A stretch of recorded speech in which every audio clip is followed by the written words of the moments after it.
Oui, merci. Effectivement, notre groupe ne souhaite pas que les deux délibérations soient présentées en même temps, puisqu'un compte administratif, c'est un compte administratif sans la présence du maire, et qu'une DM peut tout à fait être présentée par le maire. Donc ça n'a absolument rien à voir. Donc merci de ne pas les présenter ensemble.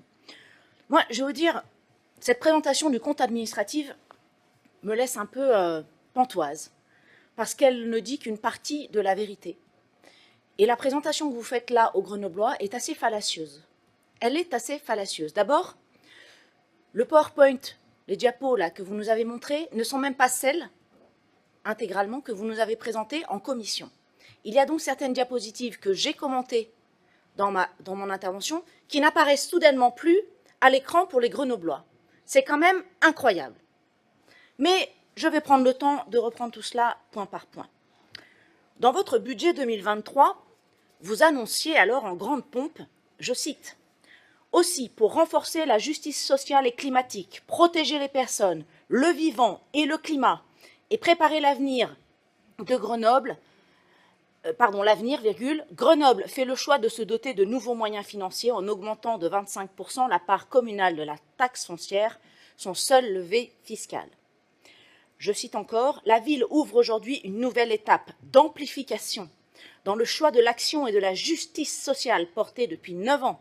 C'est un choix fort qui réaffirme le rôle du service public comme un acteur essentiel pour faire face aux défis de demain, rien que ça. Un choix qui va à l'encontre de celui du gouvernement, bien sûr, qui continue sa politique de réduction des prélèvements obligatoires et l'affaiblissement du service public. » Dans cette introduction, en 2 paragraphes, je vous avais alors signifié tous vos travers. La vision fumeuse, des annonces sur des compétences qui ne sont pas celles d'un maire et d'un conseil municipal, la mégalomanie de croire que vous êtes à vous seul le sauveur de la planète, la conviction que vous êtes le camp du bien, bien sûr. Une posture de base anti-gouvernement, mais par principe, pas par pragmatisme ou critique constructive, ça va de soi, et votre unique option idéologique pour combler le trou des finances grenobloises, l'augmentation des impôts. Aujourd'hui, nous sommes au rendez-vous pour voir ce que vous avez vraiment fait de notre argent en 2023 et que sont devenues vos promesses de sauveteur de l'humanité.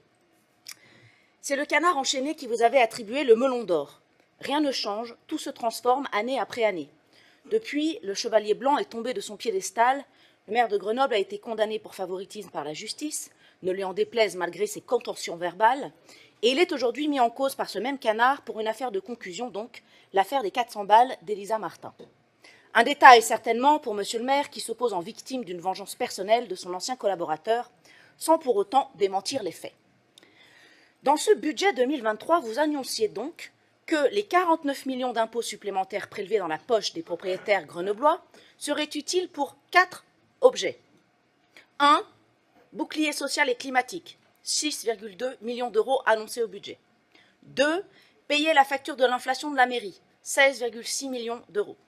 3. Accélérer les investissements, 15,3 millions d'euros supplémentaires dans les investissements. 4. Autres évolutions budgétaires, notamment une capacité d'autofinancement, 11,1 millions d'euros. Regardons cela de près dans le compte administratif. Payer la facture de l'inflation de la mairie pour 16,6 millions d'euros, ça c'est fait. À 100%, les Grenoblois propriétaires et les Grenoblois d'ailleurs tous ont bien payé l'inflation, mais du coup, double peine. Ils ont payé la leur pour leur quotidien et la nôtre, la ville de Grenoble. Les autres évolutions budgétaires et l'enjeu de l'autofinancement, ça aussi c'est fait, 100%. Les 11,1 millions d'euros, ça par contre, vous les avez bien fléchés sur vos lignes budgétaires. Ça permet d'ailleurs d'afficher des tableaux financiers qui ont l'air sains. Quant au reste, le bouclier social et climatique, vous annonciez 6,2 millions dans votre budget. Ça n'est pas fait. Vous en avez réalisé seulement 58%, à peine un peu plus que la moitié, soit 3,5 millions d'euros. Et on découvrait, donc dans la fameuse présentation de la commission, ce tableau, je vous le montre, vous voyez, ce tableau-là, que je vais commenter puisque vous ne le présentez plus soudainement aujourd'hui, qui récapitule finalement les mesures du bouclier social et climatique entre les engagements pris au budget et ce qui a vraiment été réalisé, c'est-à-dire le compte administratif d'aujourd'hui. Sur le PAC mobilité, vous en avez parlé, 1,1 million était prévu, vous en avez fait 95 000 euros, bravo, rien du tout. Sur le PAC logement, là aussi, plus d'1 million d'euros annoncés au budget 2023, vous n'en avez réalisé que 229 000 euros, même pas 80%. Vous en avez fait un tiers, à vrai dire. Je pense aussi, puisque vous en avez parlé, monsieur l'adjoint, jeunesse et éducation populaire, vous nous parliez des enfants, du périscolaire. Jeunesse et éducation populaire, vous aviez prévu 140 000 euros, ce qui était quand même très modeste. Et en fait, vous n'avez même pas réalisé la moitié, 52 000 euros dépensés réellement sur cet objectif, etc.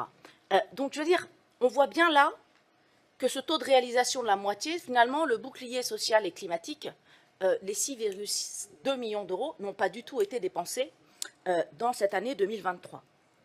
Ensuite, vous avez précisé que vous vouliez, et c'était le 4e point, accélérer les investissements. 15,3 millions d'euros supplémentaires. Et là, c'est quand même le carnage. Vous avez réalisé 10% d'augmentation, 7 millions d'euros. Et je voudrais, si vous me le permettez, qu'on revoie la diapo que vous avez mise tout à l'heure sur les investissements. Parce que quand je vous dis que c'est fallacieux, c'est exactement cette diapositive à laquelle je pense. Est-ce que c'est possible de revoir le PowerPoint, s'il vous plaît? La diapo d'avant. Encore? Voilà. Non. Oui, celui-là. Parfait. Voilà. Ah. Dépenses d'investissement, vous le voyez comme moi, une hausse de 70 à 77 millions d'euros. Pour moi, ça fait 10% d'augmentation. Hein. Ou alors on a un problème entre nous, mais a priori, ça fait 10% d'augmentation seulement. On est loin des 15 millions supplémentaires, vous me l'accordez. Et de surcroît, vous osez mettre un graphique juste en dessous avec un tout petit titre, et j'invite les Grenoblois et la presse à bien lire le titre. Évolution des dépenses d'équipement de la ZAC, des ZAC, pardon, plus ZAC, voilà. Dépenses d'équipement et ZAC, ce n'est pas tout l'investissement. Et là, vous nous mettez fièrement un plus 31%. Or, la ligne au-dessus montre bien que le total des investissements n'a augmenté que de 7 millions d'euros et donc seulement de 10%. La présentation est tout de même très tendancielle. Donc cet investissement est ridiculement bas par rapport aux engagements que vous annonciez là aussi avec la fierté d'un coq en disant que les augmentations d'impôts financeraient l'investissement. Je vous cite l'amplification des dépenses d'investissement comme la clé d'avenir en commun à Grenoble. Et bien sûr, ces dépenses d'investissement réalisées sont bien loin des 107 millions prévus au budget 2023. Il faut bien comprendre ce point. Avant l'augmentation des impôts, mesdames et messieurs, vous annonciez un budget de 85 millions d'euros d'investissement et vous réalisiez en vrai autour de 70 millions. D'accord? Après les augmentations d'impôts, vous annoncez un budget énorme de 107 millions d'euros et vous réalisez en vrai, ce qui était affiché tout à l'heure, 77 millions d'euros. Cette augmentation d'impôts est un leurre. Les 77 millions d'euros que vous avez réalisés en 2023 se contentaient de l'enveloppe de 85 millions budgétaires. Nul besoin d'augmentation des impôts pour ces investissements. C'est donc une augmentation d'impôts qui n'a pas servi l'investissement. Mais la démonstration est vraiment terrible pour vous. Elle est terrible pour les Grenoblois aussi, pour nous qui avons payé cette augmentation des impôts en tant que propriétaires. Augmenter la capacité à faire, ce n'est pas faire plus. Preuve en est. Cette augmentation n'était donc pas nécessaire, je l'ai dit, et ce que disent vos chiffres en réalité, c'est que nos impôts ont payé des dépenses de fonctionnement. Un aveu criant dans ce compte administratif. Voilà donc le tremplin pour l'amplification des investissements de transition. Encore une fois, vous prenez les Grenoblois pour des imbéciles. Votre bilan 2023 est une honte. 23 millions de dépenses de gestion courante en fonctionnement, en plus financées par les poches des propriétaires grenoblois. C'est ça la réalité. Vous n'avez pas augmenté vos dépenses de fonctionnement à la hauteur de ce que vous avez piqué dans la poche des Grenoblois avec cette augmentation de la taxe foncière de 25%. Concernant la dette, un mot. Là aussi, le graphique que nous avons vu en commission n'est pas présenté ici. Quel dommage. Quel dommage. Parce que c'est celui-là que je commentais. Alors bien sûr, voilà, je pense que personne ne voit mon graphique, bien sûr. C'est dommage parce qu'il est très intéressant. On devine quand même que dans ce graphique, il y a 3 courbes très plates. Je pense que ça, tout le monde le voit. Avec marqué en gros en dessous, capacité de désendettement, en 2022, 10,7 ans, et en 2023, 5,4 ans. On se dit, tiens, ils ont réduit la capacité de désendettement, c'est formidable, ils ont désendetté la ville. Eh bien, pas du tout. Ce graphique, que je ne peux pas vous montrer, mais qui existe, montre que le volume de la dette ne diminue pas. Il est situé entre 285 millions d'euros et 292 millions d'euros depuis que vous êtes aux responsabilités. Ce sont des records historiques de la dette de Grenoble quand même, il faut le signifier. Et vous parvenez quand même à faire dire aux chiffres que la capacité de désendettement est meilleure. Moi, je trouve ça quand même assez fort. Alors, je sais, pour avoir dirigé une mairie, ce que c'est que la capacité de désendettement annuelle.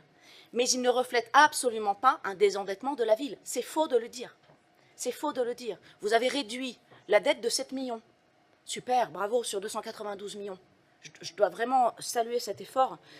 Donc, je veux dire, voilà, l'augmentation de nos impôts sont aussi inutiles donc, aux investissements, et ils sont inutiles pour rembourser la dette. Donc nos impôts n'ont servi finalement à rien, ni à investir pour construire l'avenir de Grenoble, ni à rembourser la dette pour préserver l'avenir de Grenoble et la capacité à faire de ceux qui vous suivront. Et bien sûr, vous continuez à emprunter. Après 32 millions en 2022, vous empruntez en 2023 15 millions. Et allez, c'est pour ça d'ailleurs que la dette se maintient à un tel niveau.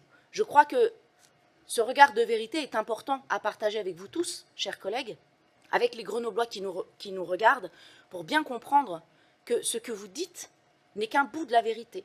Et que quand on regarde les chiffres différemment, sur les mêmes graphiques, sur ce que vous nous avez transmis en commission, en réalité, rien ne change. Les impôts ont été inutiles pour investir dans le territoire grenoblois, nos équipements et notre avenir. Ils ont été inutiles pour rembourser la dette, vous n'avez absolument rien remboursé.